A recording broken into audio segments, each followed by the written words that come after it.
Bismillahirrahmanirrahim. Assalamualaikum warahmatullahi wabarakatuh. Alhamdulillah wassalatu wassalamu ala rasulillah wa ala alihi wa ashabihi wa mawalah. Rabbi shrah li sadri wa yassir li amri wahlul 'uqdatam min lisani yafqahu qawli. Allahumma anfa'na bima 'allamtana wa 'allimna ma yanfa'una wa zidna ilman wa ba'd. Jamaah sekalian, yang mudah-mudahan dirahmati Allah Subhanahu wa taala. Alhamdulillah kita bisa berjumpa kembali dalam kajian kitab Majalisus Akhir Ramadan yang ditulis oleh Syekh Al-Allamah Muhammad bin Shalih Al-Utsaimin rahimahullah. Dan ini merupakan pertemuan yang ke-12 dari 30 pertemuan yang kita rencanakan. Mudah-mudahan kita bisa menyelesaikan kajian kitab ini dengan baik dan kita bisa mengambil manfaat dan berbagai macam faedahnya. Tentu kajian kitab ini tidak bisa kita baca satu persatu apa yang didiktekan oleh Syekh Utsaimin di buku ini karena sangat memakan waktu. Kita akan mencoba mengambil beberapa inti dan saripati dari setiap bab yang beliau diktekan dalam kitab ini. Baik, sekarang kita masuk pada finnau ats-tsani min tilawatil Qur'an, yaitu jenis kedua dari membaca Al-Quran. Ini sambungan dari video kelima kalau masih ingin dibuka. Pada pertemuan yang kelima saya menjelaskan bahwa baca ataupun tilawatul Quran ada dua jenis. Yang pertama tilawatun lafdiyah, yaitu membaca secara lafaz seperti menghafalkannya, kita membaca Yasin, kita membaca Al-Kahfi, kita membaca surat-surat lainnya. Kemudian ada namanya tilawatun hukmiyah. Tilawah hukmiyah yaitu apa? Di sini boleh mengatakan wan-nau' tsani tilawatu hukmihi bitasdiqi akhbarihi wa ittiba'i ahkamihi fi'lan lil ma'murat wa tarkanil manhiyat, yaitu dengan membenarkan semua kabar dan berita yang ada dalam Al-Quran, mengikuti hukum-hukum yang terkandung dalam Al-Quran, serta melaksanakan perintah-perintah yang termaktub dalam Al-Quran, kemudian meninggalkan berbagai macam larangan yang tertulis dalam Al-Quran. Saudara-saudara sekalian yang mudah-mudahan dirahmati Allah Subhanahu wa taala, jenis tilawah yang ini merupakan perkara besar, bahkan bisa dianggap sebagai tujuan inti diturunkannya Al-Quran. Bahkan Al-Quran tidak diturunkan kecuali untuk ini, untuk dibenarkan kabar dan beritanya, dilaksanakan perintah-perintahnya, mengikuti hukum-hukumnya, dan meninggalkan larangan-larangannya. Makanya jamaah sekalian yang mudah-mudahan dirahmati Allah Subhanahu wa taala, Allah Subhanahu wa taala menjelaskan dalam beberapa ayat tentang kewajiban mengikuti hukum yang terkandung dalam Al-Quran. Misalkan dalam surat Shad ayat yang ke-29, Allah Subhanahu wa taala mengatakan, Kitabun anzalnahu ilaika mubarakun liyadabbaru ayatihi waliyatadzakkara ulul albab. Kitab, yaitu Al-Quran, kami turunkan kepadamu wahai Muhammad, penuh keberkahan agar ditadaburi ayat-ayatnya dan agar orang-orang yang punya akal pikiran mengambil pelajaran dari Al-Quran. Saudara-saudara sekalian yang mudah-mudahan dirahmati Allah Subhanahu wa taala, ada cerita dari beberapa sahabat, diantaranya Abdullah bin Mas'ud, Utsman bin Affan, dan sahabat-sahabat lainnya. Mereka cerita begini, kami dulu saat bersama dengan Rasulullah SAW, kami belajar kepada beliau 10 ayat. Kemudian beliau menjelaskan maknanya, kami memahaminya. Kemudian kami pulang, maka kami mengulang-ulanginya, menghafalnya, mentadaburinya, mengamalkannya. Kalau ada larangan kami tinggalkan dari 10 ayat tersebut. Kalau ada perintah kami kerjakan. Kemudian baru kami berani belajar 10 ayat lagi. Demikian seterusnya. Makanya jamaah sekalian yang mudah-mudahan dirahmati Allah Subhanahu wa taala, Al-Quran tidak bisa menjadi hudan, petunjuk bagi kita kecuali dengan cara tilawatun hukmiyah. Mengikuti hukum-hukumnya, membenarkan kabar dan beritanya, melaksanakan perintah-perintahnya dan menjauhi larang-larangannya.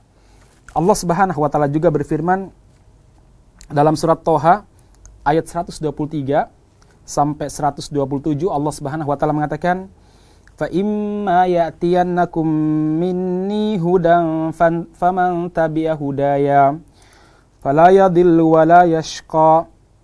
Maka demikianlah, jika datang kepada kalian dariku hudan, petunjuk, maka barang siapa yang mengikuti petunjukku, yaitu Al-Quran, fala yadillu wala yashqa, dia tidak akan pernah tersesat dan tidak akan pernah sengsara.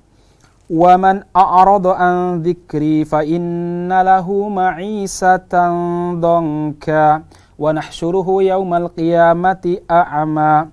Adapun mereka yang berpaling dari peringatanku, berpaling dari ajaran Al-Qur'an, maka bagi dia kehidupan yang sempit, kehidupan yang sangat susah. Dan kelak di hari kiamat nanti kami kumpulkan dia dalam keadaan buta. Qala rabbi lima hasyartani a'ma wa qad kuntu basira. Nanti dari kiamat dia bertanya kepada Allah Subhanahu wa taala, wahai Rabb, kenapa engkau kumpulkan aku dalam keadaan buta? Padahal dulu di dunia aku bisa melihat. Qala kadzalika atatska ayatuna fanasitaha wa kadzalika al-yauma tunsa.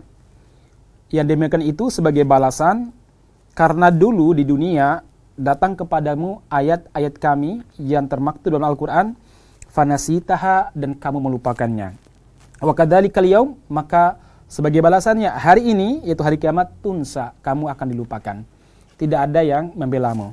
Saudara sekalian, yang mudah-mudahan dirahmati Allah Subhanahu wa taala, sekali lagi mengamalkan hukum-hukum yang terkandung dalam Al-Quran, membenarkan semua berita yang termaktub dalam Al-Quran, meninggalkan larangan-larangannya, itu tujuan inti diturunkan Al-Quran.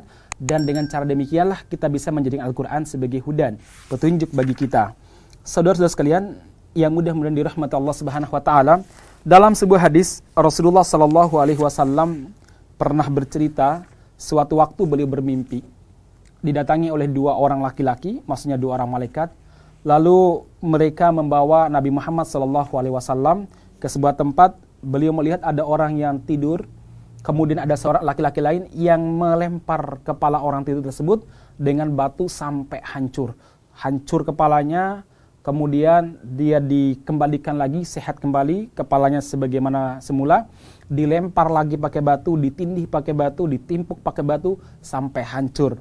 Nah, kemudian dua malaikat tersebut bercerita kepada Rasulullah SAW, Ammar rajulu, adapun laki-laki yang kamu lihat yang ditindih atau ditimpuk kepalanya dengan batu bil hajar, fahuwa rajulu ya'khudul Qur'an, adalah seorang laki-laki atau seorang perempuan yang membaca Al-Qur'an, fayarfuduhu wa yanamu anis salatil maktubah, tetapi dia menolak untuk melaksanakan hukum-hukumnya, dia juga menolak untuk meninggalkan larangan-larangannya, dan ketika sholat ada dia justru tertidur, tidak melaksanakan sholat yang Allah Subhanahu wa taala wajibkan kepadanya. Artinya apa?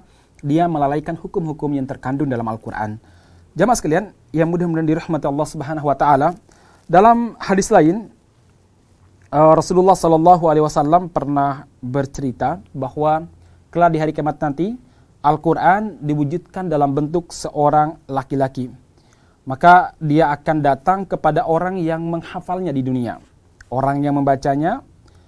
Lalu karena orang ini di dunia menolak untuk melaksanakan hukum-hukum terkandung dalam Al-Quran, maka Al-Quran datang sebagai orang yang memusuhi laki-laki tersebut.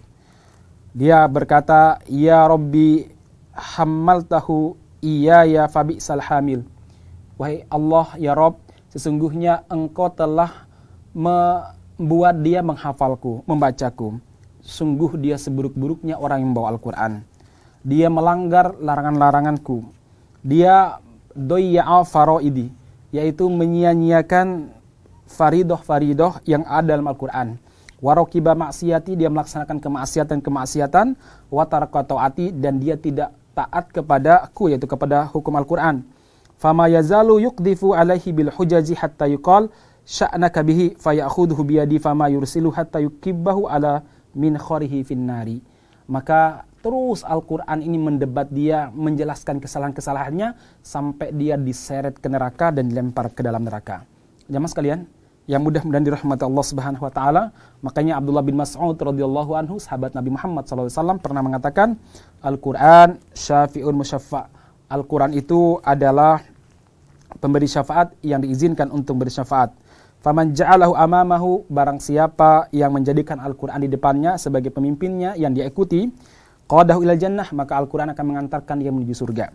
Wa man ja'alahu khalfa dhuhri, barang siapa yang melempar Al-Quran di belakang atau Al-Quran disuruh mengikuti hawa nafsunya, saqahu ilan nar, maka Al-Quran akan menyeret dia masuk ke dalam neraka. Saudara sekalian yang mudah-mudahan dirahmati Allah Subhanahu wa taala, inilah tilawah yang inti dalam Al-Qur'an, yaitu tilawah hukmiyah, membaca hukum-hukumnya, membenarkan berita-beritanya, melaksanakan hukum-hukumnya, meninggalkan larangan Allah Subhanahu wa taala dalam Al-Qur'an, demikian juga melaksanakan perintah-perintahnya. Nah, saudara sekalian yang mudah-mudahan dirahmati Allah Subhanahu wa taala, memang berat, tapi kelak di hari kiamat nanti akan berbalas kebaikannya luar biasa dari Allah Subhanahu wa taala. Mudah-mudahan kita bukan sekedar orang yang bisa membaca Al-Qur'an secara lafziyah, secara lafaz, tapi juga bisa membaca Al-Qur'an secara hukmiyah, mentadaburi hukumnya, melaksanakannya. Kalau itu perintah, kita laksanakan semaksimal kemampuan kita, dan kalau itu larangan, kita tinggalkan sejauh-jauhnya. Jemaah sekalian, ini harapan kita, dan mudah-mudahan Allah Subhanahu wa taala beri taufik kepada kita, terutama di bulan Ramadan ini. Barakallahu fikum ajmain. Kita jumpa lagi pada pertemuan berikutnya. Assalamualaikum warahmatullahi wabarakatuh.